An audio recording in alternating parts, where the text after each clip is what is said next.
If you're tired of your balloon animals popping as you make them, stay tuned for some advice.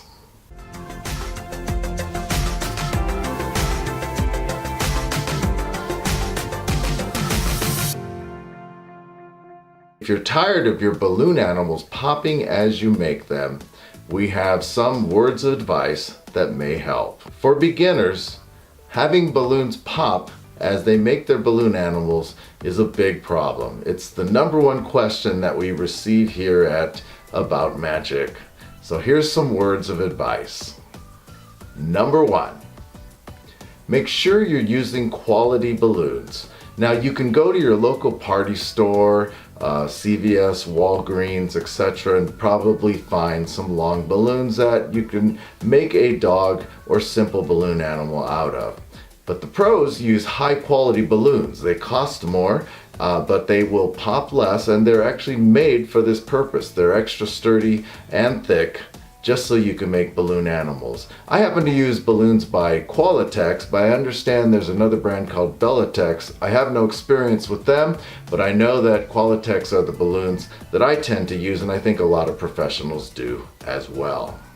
Number two, make sure you don't have any sharp edges on your fingernails. Now if you've just cut your nails, they tend to be a little sharp. Take an emery board and smooth them down. Particularly problematic is when you have like a little piece of fingernail that's sharp and it'll catch on balloons and cause them to pop.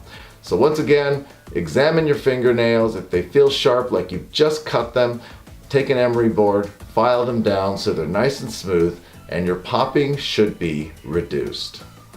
Number three, watch your inflation rates. Now, anytime you make a balloon animal, of course, you inflate the balloon to a certain length, and you have to allow uninflated ends, so as you twist the balloon actually fills up. And the idea is that you want your dog or whatever it is you're making to be fully inflated at the end, even though you start out with uninflated end. So the advice here is that if you kind of underinflate the balloon a little bit, it's always better to underinflate than overinflate. And you'll know that as you get to the end of a balloon, if you've already filled out the balloon, it's going to be very tight as you try to twist it. So it's no sin to underinflate a little bit and then distribute the air later if you can. Or some people make dog balloons and there's just a little tiny tail that's uninflated end. If you can go with that look, you'll be fine. Number four, burp your balloons. This is the process of inflating your balloon and just allowing a tiny bit of air to escape. So try this experiment. Try and blow up inflate a balloon, so you're going to make a dog, for example. Hold it and then squeeze the balloon. You'll find that it'll be a certain kind of tension and give. Burp the balloon and you'll find that it'll be a little softer, and that should help reduce your popping problem. Number five, underinflate your balloons, just slightly. We talked a little bit about underinflating a balloon, but that was from the standpoint of filling your balloon too much, so there was too much air in the balloon at the end and you couldn't twist your balloon, and of course sometimes you can actually cause a balloon to pop.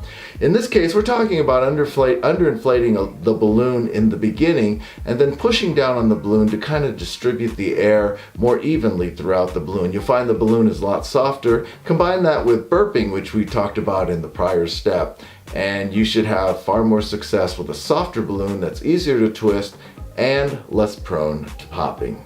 Now, there's not much I can say about popping at an event after you've made the balloon, but you're going to certainly run into this problem.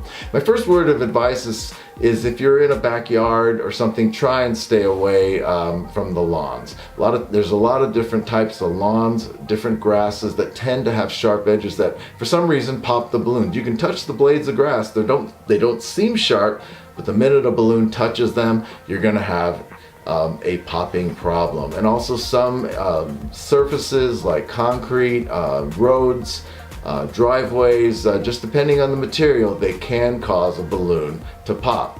So again, if you're in an environment where the balloons are tending to pop, like kids are dropping them, popping them, keep the balloon animals simple, first of all, so you can make more as you need to. But the other key a piece of advice that I can give you is try and underinflate the balloons just a little bit and distribute the air, as talked about in our earlier steps and earlier discussion in this video. And that way there'll be a little less air and hopefully a little less prone to popping.